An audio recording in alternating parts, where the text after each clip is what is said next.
Ngayon naman ay magluluto tayo ng tinolang manok. Mga sangkap.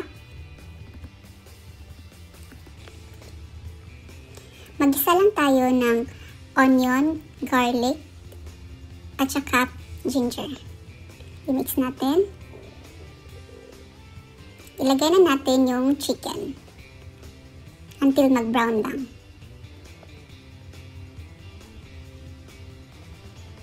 Ngayon, lagyan na natin ng tubig. Mga 1.5 to 2 liters until mag-boil. Cover natin.